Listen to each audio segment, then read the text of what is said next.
അസ്സലാമു അലൈക്കും വറഹ്മത്തുള്ളാഹി തആല വബറകാതുഹു. ബഹുമാനികളെ, പരിശുദ്ധ റജബ് നമ്മളിലേക്ക് കടന്നു. അൽഹംദുലില്ലാഹ്. റജബ് അത് അല്ലാഹുവിന്റെ മഹത്വമേറിയ മാസമാണ്. റജബുൻ ശഹ്റുല്ലാഹ്, അല്ലാഹുവിന്റെ മാസമാണ് റജബ് എന്നുള്ളത്. ആ റജബ് മാസത്തെ ബഹുമാനിച്ചാൽ, അദ്ദേഹത്തെ ബഹുമാനിക്കുന്ന കാര്യം, അല്ലാഹു തആല അദ്ദേഹത്തെ ബഹുമാനിക്കുന്ന കാര്യത്തിൽ ഒരു തർക്കവുമില്ല. ഒരു സഹോദരി അല്ലാഹുവിന്റെ റജബ് മാസത്തെ ബഹുമാനിച്ച ഒരു സഹോദരി ചരിത്രത്തെ കുറിച്ച് നമുക്കും കേട്ടവരാണ്. അപ്പോൾ റജബ് മാസത്തെ ബഹുമാനിച്ചവന് അല്ലാഹു കൊടുക്കുന്ന ബഹുമാനം അത് ചില്ലറയല്ല. ഇത്രയും ബഹുമാനമാണ്, ആദരവാണ് അല്ലാഹു തആല അദ്ദേഹത്തിന് കൊടുക്കുന്നത്. റജബുൻ ശഹ്റുൽ ഇസ്തിഗ്ഫാർ, ഇസ്തിഗ്ഫാറിന്റെ മാസമാണ് റജബ് എന്നുള്ളത്. അക്സിറൂ മിനൽ ഇസ്തിഗ്ഫാരി ഫീ ശഹ്രി റജബ്. റജബ് മാസത്തിൽ ധാരാളം ഇസ്തിഗ്ഫാർ നടത്തണം, ധാരാളം ഇസ്തിഗ്ഫാർ ചൊല്ലേണ്ട ഒരു മാസമാണ് റജബ് എന്നുള്ളത്. വെറുതെ കളയേണ്ട, അനാവശ്യ കാര്യങ്ങൾ ചെയ്ത് നമ്മുടെ സമയത്തെ വ്യർത്ഥമാക്കേണ്ട ഒരു സമയമല്ല റജബ് മാസം എന്നുള്ളത്. ധാരാളം ഇസ്തിഗ്ഫാറും നല്ലതുമായി കൂടുതൽ അടുക്കുകയും നല്ല കാര്യങ്ങൾ ധാരാളം ചെയ്യുകയും ചെയ്യേണ്ടതായ ഒരു മാസമാണ്. പ്രത്യേകിച്ച് ഇസ്തിഗ്ഫാർ അധികരിപ്പിക്കേണ്ട ഒരു മാസമാണ്. മൻ ഇസ്തഗ്ഫറല്ലാഹു തആല ഫി റജബിൻ, ഒരാൾ റജബ് മാസത്തിൽ അല്ലാഹുവിനോട് ഇസ്തിഗ്ഫാർ നടത്തുന്നു. 70 മറത്തൻ ബിൽ അദാതി വ 70 മറത്തൻ ബിൽ അശി, രാവിലെയും വൈകുന്നേരവും 70 തവണ വീതം ഒരാൾ ഇസ്തിഗ്ഫാർ നടത്തുന്നു. ഏത് ഇസ്തിഗ്ഫാർ?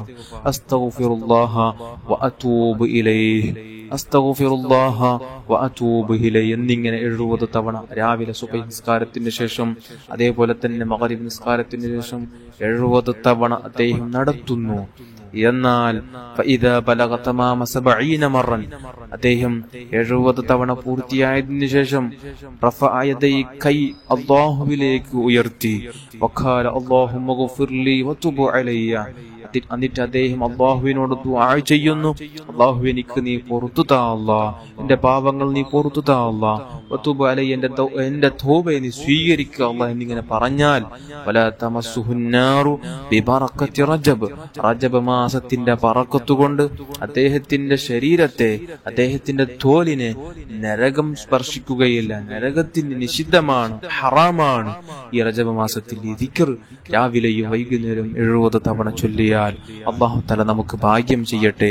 അപ്പോൾ ഇസ്തിഗ്ഫാർ എന്നുള്ളത് വല്ലാത്ത അനുഗ്രഹമാണ്.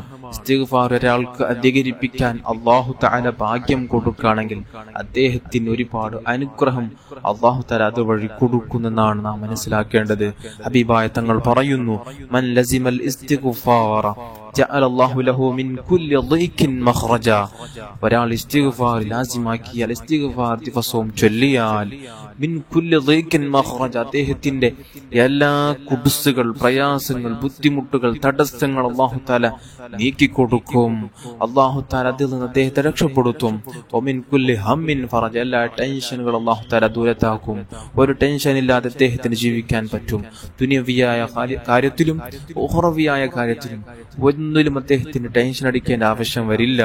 വറസഖഹു മിൻ ഹൈസു ലാ യഹ്തസിബ്, അദ്ദേഹം വിചാരിക്കാത്ത റൂട്ടിലൂടെ അവന് അല്ലാഹു തആല സമ്പത്ത് കൊടുക്കും, പണം കൊടുക്കും, വീട് കൊടുക്കും, മക്കളെ കൊടുക്കും, അനുഗ്രഹങ്ങളെല്ലാം കൊടുക്കും. ആവശ്യമുള്ള സർവ്വതും അവന് അല്ലാഹു തആല കൊടുക്കും. ആവശ്യങ്ങൾ വരുമ്പോൾ അവൻ വിചാരിക്കാത്ത റൂട്ടിലൂടെ അവന് അല്ലാഹു തആല ആവശ്യമുള്ള കാര്യങ്ങളൊക്കെയും കൊടുക്കുമെന്ന് മുത്തായ തങ്ങൾ പഠിപ്പിച്ചതാണ്. അതുകൊണ്ട് എല്ലാ സമയത്തും നാം ചൊല്ലേണ്ട ഒരു ദിക്റാണ് അസ്തഗ്ഫിറുല്ലാഹൽ അലീം, അസ്തഗ്ഫിറുല്ലാഹൽ അലീം, അസ്തഗ്ഫിറുല്ലാഹൽ അലീം എന്നിങ്ങനെ തുടരെയായ എല്ലാ ദിവസവും പതിവാക്കേണ്ടവരാണ് നമുക്കെയും. അങ്ങനെ പതിവാക്കിയാൽ ഇത്തരത്തിലുള്ള എല്ലാ അനുഗ്രഹങ്ങൾ അല്ലാഹു തആല നമുക്ക് തരുമെന്ന് ഹബീബായ തങ്ങൾ പഠിപ്പിച്ചു തരുമ്പോൾ, അതുകൊണ്ട് എല്ലാവരും ഇൻഷാ അല്ലാഹ് റജബ് മാസം എന്നുള്ളത് ഇസ്തിഗ്ഫാറിന്റെ ഒരു മാസമായി കണ്ട് ധാരാളം ഇസ്തിഗ്ഫാർ ചൊല്ലാനും, പ്രത്യേകിച്ച് ഇന്ന് പഠിപ്പിച്ച ആ ഒരു ഇസ്തിഗ്ഫാർ റജബിലെ ഓരോ നാളുകളിൽ രാവിലെയും വൈകുന്നേരവും അധികരിപ്പിക്കാൻ നിങ്ങളും ഞാനും സന്നദ്ധരാവണം. അതിന് വേണ്ട സമയം കണ്ടെത്തണം. അല്ലാഹു തആല ഭാഗ്യം ചെയ്യട്ടെ. ആമീൻ യാ റബ്ബൽ ആലമീൻ. അസ്സലാമു അലൈക്കും വറഹ്മത്തുള്ളാഹി തആല വബറകാതുഹു.